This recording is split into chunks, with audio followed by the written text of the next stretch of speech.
Meet you with Outpatient Surgery Magazine. Are you the inventor of this? I am the inventor of the video laryngoscope. All of them in the house. Well, congratulations. Thank you very much. You must. Are you? I guess you're an anesthesiologist. Actually, I'm an emergency room doctor. Okay. That's where I ran into this procedure. Nice. Yeah. So everybody else is using your technology then, to some extent. That's right. Okay. What even like the company out of Europe, Airway, or is it Aircraft Medical? Aircraft Medical. Absolutely. Okay. Absolutely. All right. So I see this. You have this. You've been talking about Verathon. They made you an offer, I guess, to buy your company, or what was the patent. The patent, right? And I said no, thank you, because I didn't think the GlideScope was the best instrument, by far not the best. Okay, I have real problems with the GlideScope. This is the best instrument. This is the standard. What is this instrument called? This is called the laryngoscope. Yeah, well, I knew that. Okay, but this is a standard laryngoscope. Right. This is a video laryngoscope. Right. The difference is you have a camera up here, past the tongue. The tongue comes down here, right? Now the tongue is the enemy of the intubator, because the tongue, you have to move it aside. It's floppy, it's slippery, it's paralyzed, and it flips over that blade, and then you're blind again. Okay. You can't try blind. You mustn't try blind, because you hit the tissue around the opening and it swells, because it's not expecting a tube. Right. Only air is supposed to get in there. So you don't go blind ever. Everybody does, but you shouldn't. Okay. All right. So this takes blindness out of the game. Okay. With this camera here, you're going to see the most difficult intubations, the ones that are way up high, class 4s they're called, okay?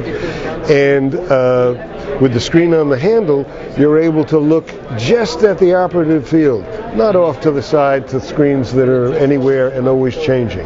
This is your game right here. Okay. You know, they say if a fire breaks out, if you're intubating in an operating room and a fire breaks out, you continue intubating. And if the fucking place blows up, it blows go up with it. Yeah, I mean, basically, you know, right. you once you start that intubation, you that person, you got to hell with that person. They're at your mercy. Absolutely.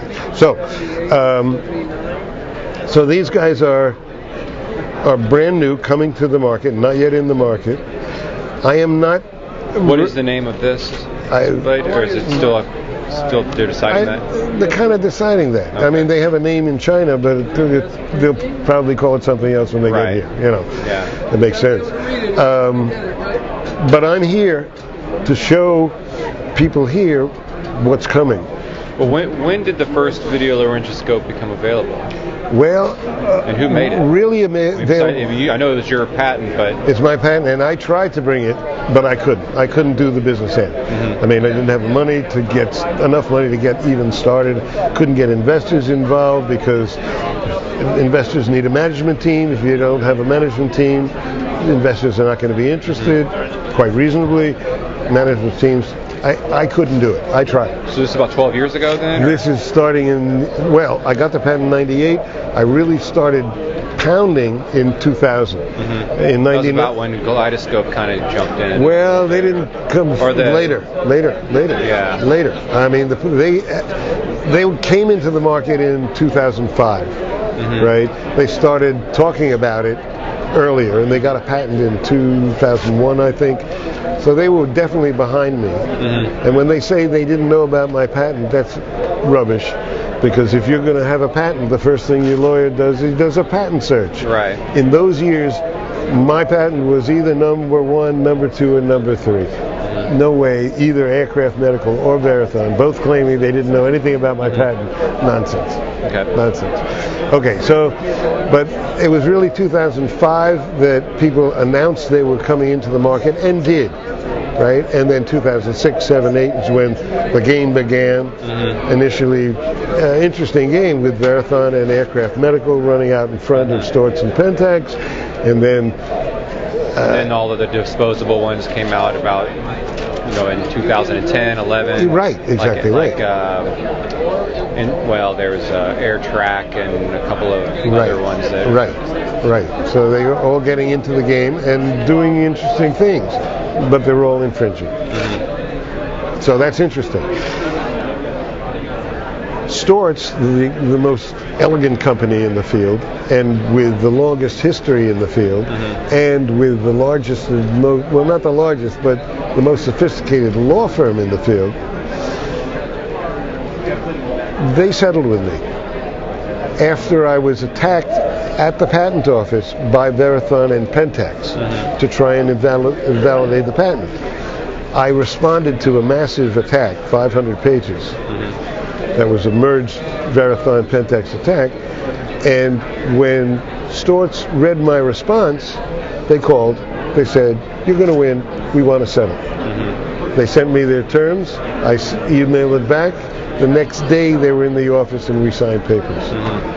The most sophisticated law firm in this niche read my response to this massive attack at the patent office called re-examination, where the Verathon and Pentax are trying to invalidate the patent. After having offered me money for the patent because they wanted to wipe out the field. Right. Good business. Yeah. I mean, that was smart of them to try that. Absolutely. But sorry guys, that's not. This is a doctor. Right.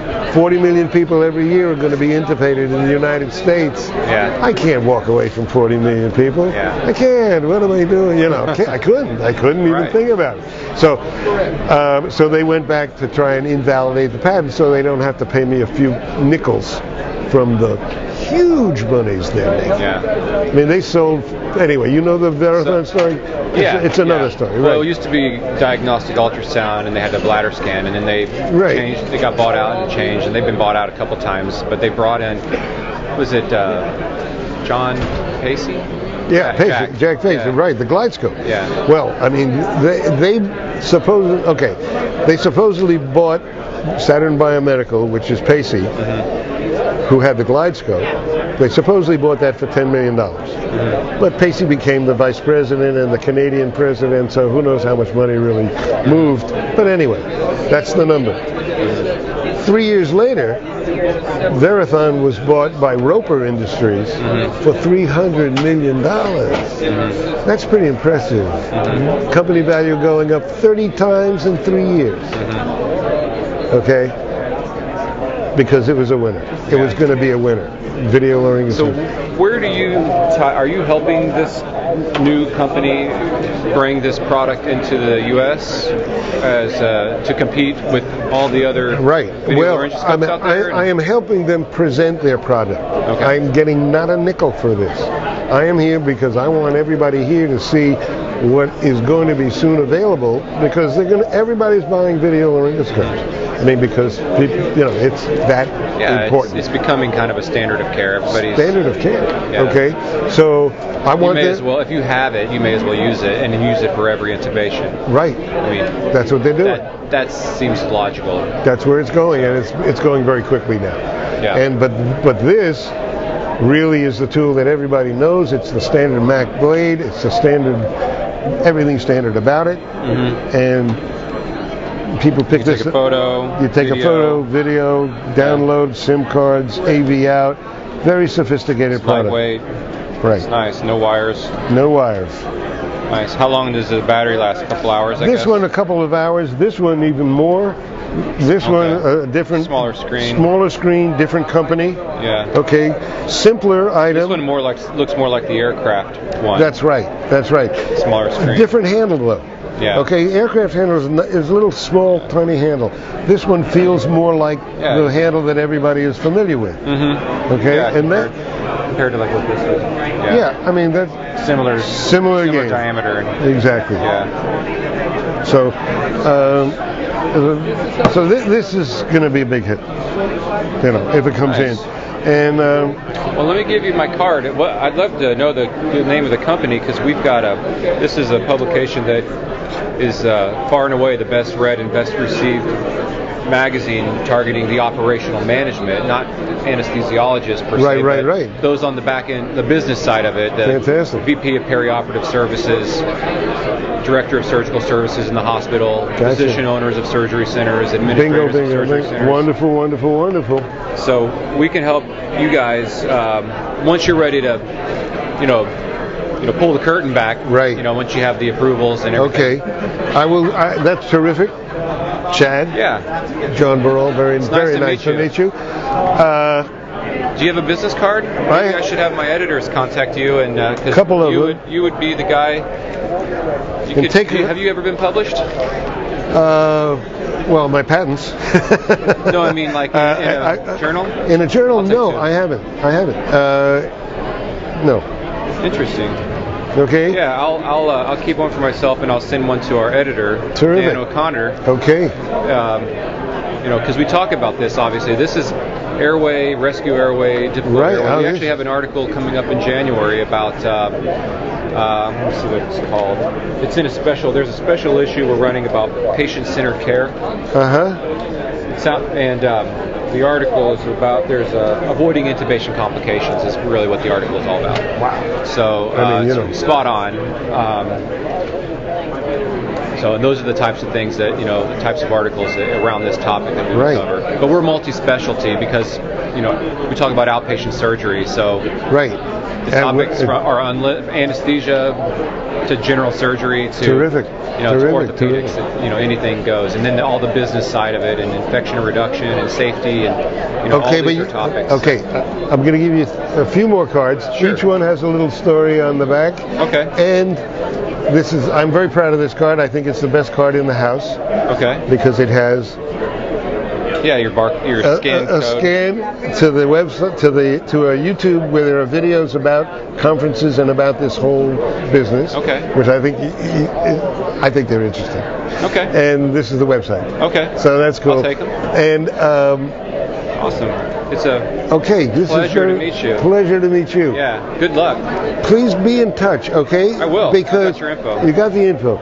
Because I'll send you our media. You did say the other reason I'm here, besides showing these. I think I can be helpful. I'd love it. Because I've been through it. Absolutely. And I would really value your opinion. It'd be terrific. Okay. Thank you. Thanks. Bye-bye.